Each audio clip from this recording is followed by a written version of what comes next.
It's raining. Hey! Have you ever wondered where the rain comes from? Or how the clouds are formed? Well, this is what the water cycle is all about. Come, let's explore. Zoom in!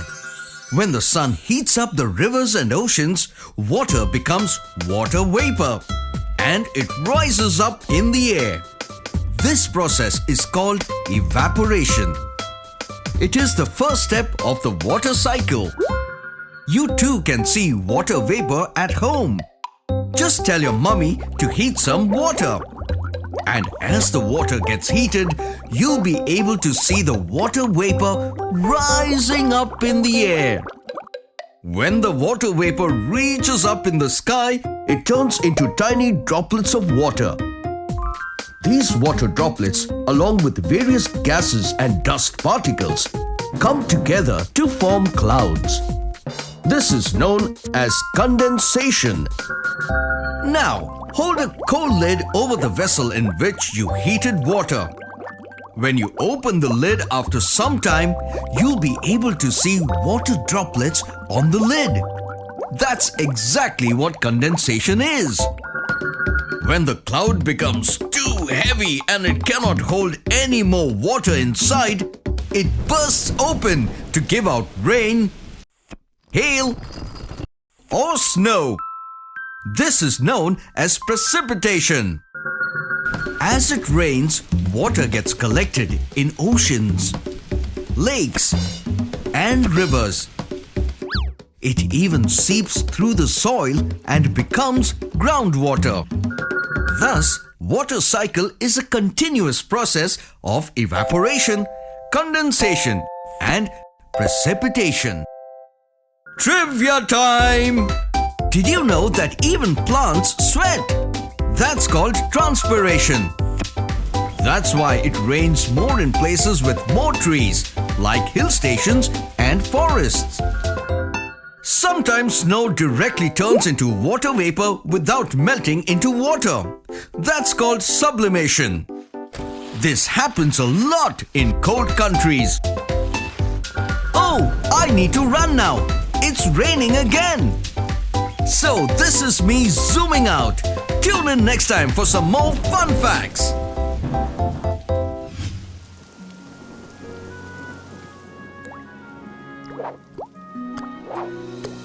Wait, little kitty. Before you drink that rainwater, make sure you know how it's formed.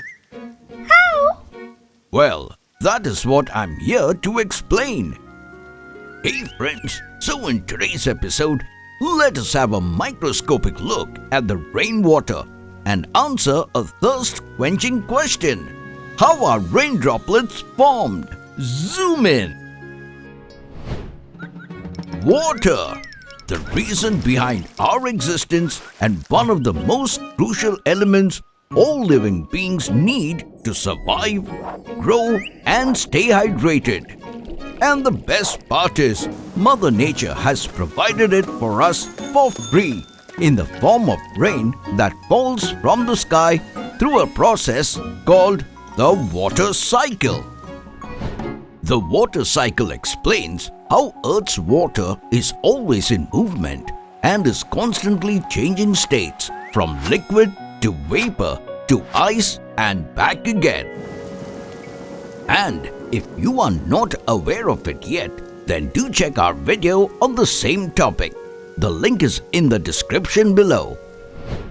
Although the water cycle has been working for billions of years and most of us are aware of the fact that how crucial it is for the creation of rain clouds.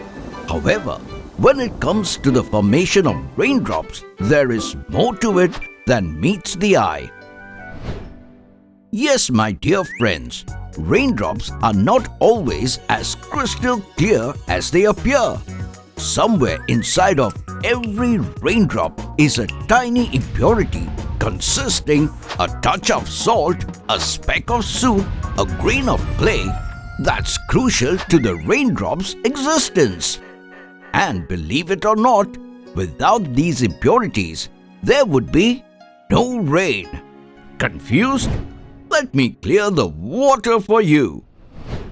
You see, water requires a non-gaseous surface to make the transition from vapor to a liquid through a process called condensation. That's because when the water is in the form of vapor, every molecule moves so fast in random directions that they find it difficult to align perfectly to form bonds and transform into liquid. So, when the microscopic dirt particles like dust on the Earth's surface get blown high into the atmosphere and bump into these zigzagging molecules, the vapor molecules find it much easier to condense around these particles called cloud condensation nuclei. So basically, it means to form a cloud with lots of raindrops, we need lots of these nuclei. And fortunately, we have gazillions of these particles floating in the atmosphere in the form of soot, dust, pollen, mushroom spores, and even bacteria with a name, Pseudomonas syringae. Yes, my dear friends, some experts believe that these bacteria have evolved into perfect cloud condensation nuclei to form a raindrop around them to help the droplets drop down on the ground. And here is the thing. Raindrops don't look like teardrops, although they have been artistically presented this way for ages. However, the common raindrop is actually shaped more like a hamburger bun. In fact, the smallest droplets start as spheres, but on the way down, these tiny drops bump into each other to form a bigger sphere. And as these larger drops have more surface for air to collide with, they get flat from the bottom. And once they reach around the size of 5 to 6 millimeters, they transform from bun-shaped to parachute-shaped, just to get bigger and bigger until it bursts apart into smaller drops. And that, my friends, is a journey of a raindrop falling on your head. Trivia time! Did you know not all raindrops are made of water? Yes, rain also consists of sulfuric acid or methane, which can also be found on other planets in the solar system. Speaking of acid rains, hope you learned something new today. Until next time, it's me, Dr. Binocs, zooming out.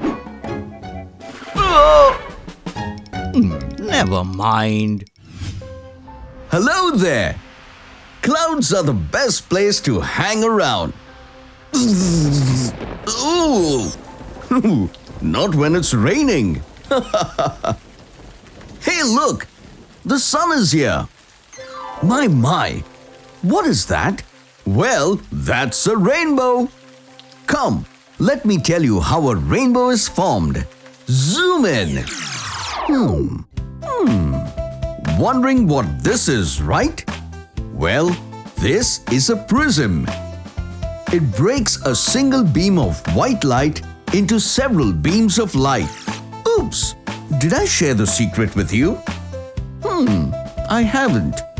Oh, do you know that the white light is made up of several different colors? Yes, it is. Take a glass of water and place a mirror inside it. Make sure the room is completely dark. Take a torch and flash it towards the mirror that you placed inside the glass. Watch a rainbow appear from the angle of your mirror. Now, place the paper and see the 7 colors. Hey, can you identify these colors? Come, let's say their names together. Red, orange, yellow, green, blue, indigo, and violet. Together, they are also called Vibgyor. So now I'll tell you how a rainbow is formed. The raindrops act as small prisms and break the sun's white light into a band of 7 colors. And that is when you see a rainbow. Just to remind you, a rainbow can only be seen when the rain and sun occur at the same time. As light enters a rainwater droplet, it bends slightly in separate angles, forming different light rays. These bent light rays are seen distinctively by the human eye, and that is how one can see a rainbow. No two observers will ever see the exact same rainbow because each person will view a different set of raindrops at a slightly different angle. Trivia time! Did you know that a rainbow is actually a full circle, but since we see it on the ground, we generally see it as a semicircle? Rainbows can be seen not just in rain, but also in mist, spray, fog, and dew. So now whenever it's raining, look out for the sun. Who knows, you might just spot a rainbow. This is me zooming out. Tune in next time for more fun facts.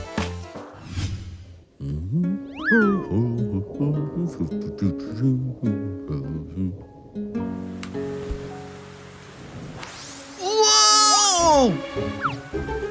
Yow! Did you see that, friends? It's raining acid out there. Well, I know what you guys must be thinking. Is it really possible? Or am I just cooking a fictional story? Well, acid rain is a real thing and can harm our environment. So, in today's episode, let us learn more about this haunting aspect of nature and explore a vital topic we call acid rain. Zoom in! So, what is this phenomenon with a terrifying name called the acid rain?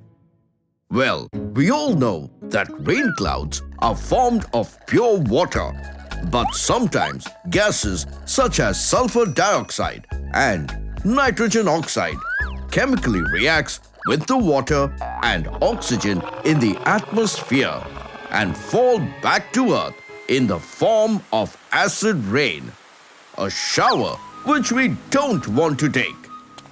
The type of acid rain that contains water is called wet deposition, whereas acid rain formed with dust or gases is called dry deposition. But how do these gases reach the atmosphere in the first place? Well, there are 2 main sources for it. First is the natural source, like rotting vegetation and erupting volcanoes release some chemicals that can cause acid rain. But most acid rain is a product of human activities like burning of fossil fuels, smoke coming from vehicles, and chemicals released from the factories. And now comes the most crucial question, and that is, what causes the rain to turn acidic? Well, it's important to understand that normal rain is already a little acidic. Yes, my friends, while falling towards the ground, the rain dissolves carbon dioxide from the atmosphere that forms carbonic acid with a pH of 6. But when we burn fossil fuels that release gases such as sulfur dioxide and nitrogen oxide, a much stronger acid gets into our rain to form acid rain with pH 3, which increases the acidity of rain significantly high. Still confused? Okay, let's try to understand it with an example. You see, plants intake some sulfur to grow that they obtain from potassium sulfate already present in the soil. The sulfate is consumed through the roots as the sulfur atoms bond with carbon atoms in the leaf's protein. And after millions of years, when these plants eventually die and turn into coal, these sulfur atoms and carbon atoms remain intact. And when we burn the fossils of these dead plants, the sulfur and carbon atoms mix with the oxygen in the air and are released into the atmosphere as sulfur dioxide and carbon dioxide. And when the sunlight hits these gases, a chemical reaction takes place where the sulfur dioxide reacts with more oxygen to form sulfur trioxide that eventually mixes with the rainwater to create sulfuric acid. Similarly, when our vehicles release nitrogen oxide into the atmosphere, they react with more oxygen and mixes with rainwater to form nitric acid. And now we know how the rain turns acidic. So, let us now learn its effect on our environment. Acid rain has many ecological effects, primarily on lakes, rivers, and other aquatic environments. Acid rain makes such waters more acidic, which results in more aluminum absorption from the soil, which is carried into lakes and rivers, making the water toxic for the aquatic animals to survive. Not only that, acid rains harm forests as well by damaging leaves and robbing the soil of essential nutrients and making it difficult for trees to consume water. So, now the main concern is, what can we do to stop acid rains? Well, the one easy step we can take is just reducing the burning of fossil fuels. That will decrease the number of pollutants responsible for acid rains. Trivia time! Did you know acid rain damages buildings, monuments, and statues, especially those made of limestone and marble, as they contain large amounts of calcium carbonates? The calcium compounds react with the acid in the rain, damaging them. Yes, exhaust gases from the Mathura refinery greatly affected the Taj Mahal at Agra and changed its color to a great extent. Hope you enjoyed today's episode. Until next time, it's me, Dr. Binocs, zooming out. What a beautiful day! Never mind. Wee! Whoa! Wee! Oh my! This is a flood! Help! Help! But first, you need to learn about floods. Zoom in! Many of you might think that floods are just overflowing of water. Well, it is much more than that. An event when a dry piece of land suddenly gets submerged in water is usually known as floods. Oh, don't take it lightly. A flood comes in all depths. Sometimes it is so high that you don't even have a place to go. The power of floods is sometimes very dangerous. It can knock your car off and sweep you off your feet too. Causes of floods are heavy rains, river overflow, tsunami or hurricanes, ice or snow melts, breaking of dams, etc. Whoa! Help! So, a flood can be divided majorly into three categories. Slow onset floods. This kind of flood usually happens when water bodies overflood their banks. As the name suggests, this one develops slowly, which can last for days or even weeks. Rapid onset floods. This kind of flood lasts for a day or two. Even though it is destructive, it still takes a little time to develop and thus giving people a chance to escape. Now comes the most dangerous of them all, flash floods. This kind occurs within a very short time, that is 2 to 6 hours, and sometimes within minutes. This doesn't give any time to prepare. No warnings, no words of caution, just destruction. But hey, don't lose heart. We can do our bits to prevent floods. Yes, that's right. Planting more trees help preventing floods.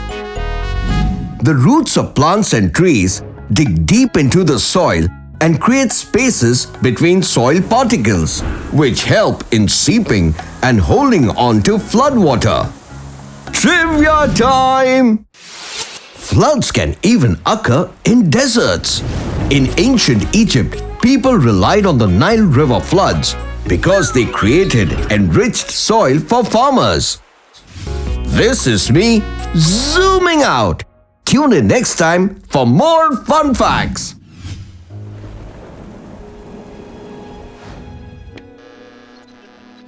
According to the latest weather report, there is a chance of a huge flood taking the town by storm, so all are requested to take precautions. Well, now we need to prepare ourselves for this unwelcome natural disaster. That's something we all must know. Hey friends, so in today's episode, let us dive into this floody situation to learn a few safety tips by answering a life-saving question. How to survive a flood? Zoom in! An event when a dry piece of land suddenly gets submerged in water is usually known as a flood. I know you must be thinking, what's so scary about water? After all, you drink it, brush your teeth with it every day, bathe in it, and wash your floor with it. Well, sure, water is needed for our survival, but the same water in excess can cause massive destruction. Yes, the power of floods is sometimes very dangerous and can cause widespread devastation, resulting in loss of life and damages to personal property and critical public health infrastructure. You won't believe it, but around 90% of all US natural disasters involve some sort of flooding, and it is the most common natural calamity around the world. Therefore, we all must be aware of the safety measures one must take before, during, and after the floods to protect ourselves and our loved ones. And the first step in flood survival is to assess your risk by listening to the weather report on the radio, TV, or the internet, especially if you live in a coastal region. And if you come across any warnings, quickly share the news with your family.